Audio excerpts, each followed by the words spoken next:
Madame, vous attendez depuis combien de temps ici? Nous sommes là depuis 6 heures du matin. Et vous êtes pratiquement arrivé maintenant, vous allez passer. Bien sûr, je vais passer dans quelques minutes. Vous êtes mariée, madame? Oui, je suis mariée et mère d'un enfant. Je vais vous poser une question indiscrète. Il y a combien de temps que vous avez abandonné le voile? Moi, je l'ai abandonné, ça fait déjà 3 ans. Et est-ce que vous pensez, à votre avis, que la femme musulmane va bientôt l'abandonner aussi? Certainement. Surtout la jeunesse, les jeunes filles et même quelques jeunes femmes mariées. Bien sûr, les vieilles n'en parlons pas, mais les jeunes l'enlèveront certainement. Messieurs, vous êtes officiers de l'ALN et vous ne voulez pas décliner votre identité. Nous ne pouvons décliner notre identité et nous le ferons qu'après le 1er juillet, respectueux des accords d'Évian. Dans notre organisation, les comités et les commandements sont à direction collégiale. Oui, et c'est pour tout cela que vous ne pouvez pas actuellement décliner votre identité.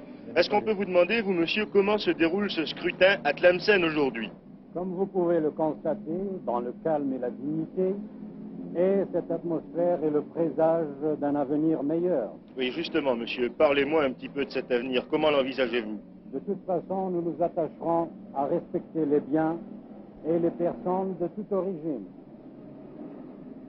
Et seul le Conseil national de la révolution algérienne et le Congrès national sont habilités à décider de l'avenir de l'Algérie.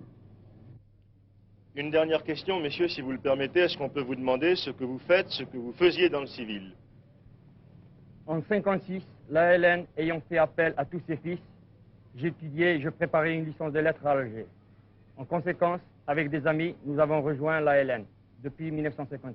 Et vous, monsieur? Également, j'étais étudiant et j'ai répondu à l'appel de mes frères et j'ai rejoint le MAC. C'est à une éminente personnalité religieuse de Tlemcen que nous avons demandé de nous faire cette déclaration au jour du scrutin d'autodétermination.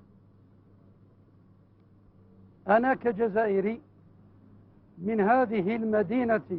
tant qu'Algérien de cette ville sainte, historique, Tlemcen, j'appelle سكان الجزائر المستقلة الفتية للتعاون على بناء هذه الدولة الديمقراطية pour bâtir ce jeune État démocratique, لا فرق بين الأديان sans distinction de confession religieuse. فكلنا لنا الحق في Algérie, هوائها dont nous ومائها sommes tous les fils. L'air et l'eau de ce pays appartiennent à tous et à chacun. Monsieur Ben Aliwa, vous êtes pharmacien à Tlemcen depuis 23 ans et toutes vos études de pharmacien, vous les avez faites à Paris. Alors, en ce 1er juillet 1962, peut-on vous demander ce que vous pensez de l'avenir de l'Algérie et de la France?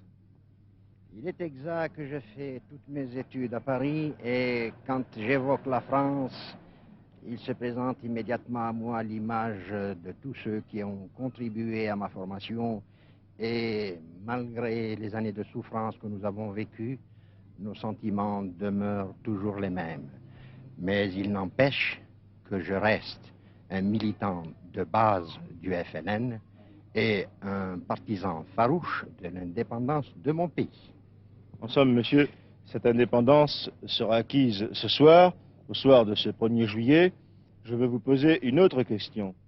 Est-ce que demain, 2 juillet, ou demain tout court, il y aura d'autres Algériens qui iront faire leurs études de pharmacie à Paris? Je le souhaite ardemment et je formule le vœu que la France continue à éduquer et à former cette masse à son esprit. C'est primordial et pour l'avenir de l'Algérie et pour l'avenir de la France.